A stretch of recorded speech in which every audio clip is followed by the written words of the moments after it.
మచిలీపట్నంలోని Telugu Desam party కార్యాలయంలో సోమవారం ఉదయం రాష్ట్ర మంత్రి శ్రీ కొల్లు రవీంద్ర ప్రజల నుంచి అర్జీలు స్వీకరించారు.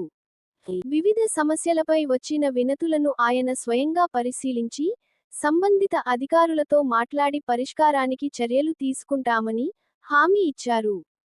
ప్రజల సమస్యల పరిష్కారానికి తాను ఎప్పుడూ అందుబాటులో ఉంటానని మంత్రి స్పష్టం చేశారు. సోమవారం కలెక్టరేట్లో ఛాంబర్ నందు జిల్లా ఎస్పీ వి. విద్యాసాగర్ నాయుడుతో కలిసి జిల్లా కలెక్టర్ డి.కె. బాలాజీ అధ్యక్షతన జిల్లా రహదారి భద్రత కమిటీ సమావేశం నిర్వహించారు.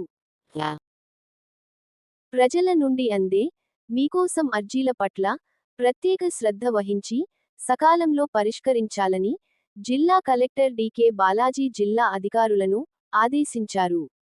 సోమవారం ఉదయం జిల్లా కలెక్టర్ నగరంలోని కలెక్టరేట్ మీకోసం సమావేశం మందిరంలో ప్రజా సమస్యల పరిష్కార వేదిక మీకోసం కార్యక్రమాన్ని సంయుక్త collector M. Naveen, DRO Chandrasekhara Rao, MEPMA PD Saibaba, KRRCSDC శ్రీదేవిలతో కలిసి వివిధ ప్రాంతాల ప్రజల నుండి అర్జీలను స్వీకరించారు. అర్జీదారుల సమస్యలను ఎంతో ఓపికగా ఆలకించి సంబంధిత అధికారులను పిలిపించి సత్వరమే పరిష్కరించాలని ఆదేశించారు. మీకోసం కార్యక్రమం అనంతరం జిల్లా అధికారులతో సమావేశం నిర్వహించి వివిధ అంశాలపై సమీక్షించారు. వచ్చే వారం రాష్ట్ర ముఖ్యమంత్రి కలెక్టర్ల కాన్ఫరెన్స్ నిర్వహించే అవకాశం ఉన్న దృష్ట్యా అన్ని ప్రభుత్వ శాఖల కీలక పనితీరు సూచికలను వెంటనే సరిచూసుకోవాలని జిల్లా కలెక్టర్ డి.కె. బాలాజీ జిల్లా అధికారులను ఆదేశించారు.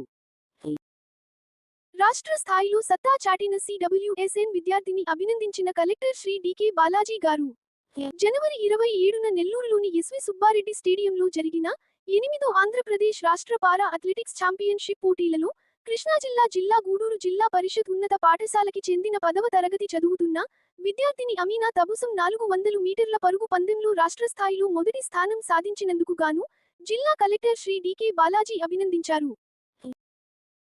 కల్తీ నెయిల్ సిక్ నివేదిక కరపత్రాలను పంపిణీ చేస్తున్న Machilipatnam Janasena party in charge SMS chairman Shri Bandi Ramakrishna మరియు జనసేన పార్టీ శ్రేణులు తిరుమల తిరుపతి శ్రీవారి లడ్డు ప్రసాదంలో పాలు లేకుండానే సింథటిక్ నెయిల్ సృష్టించి 250 కోట్ల రూపాయల విలువైన 20 కోట్ల లడ్డూలు తయారు చేసినట్లుగా సిబిఐ దర్యాప్తు సంస్థ ఏర్పాటు చేసిన సిక్ నివేదిక కరపత్రాలను మచిలీపట్నంలో రైతు బజారు బస్టాండ్ రేవతి సెంటర్ కోనేరు సెంటర్ మచిలీపట్నంలోని పలు ప్రాంతాలను వాస్తవాలను తెలియచెప్పడానికి పుర ప్రజలకు పంపిణీ చేయడం జరిగింది.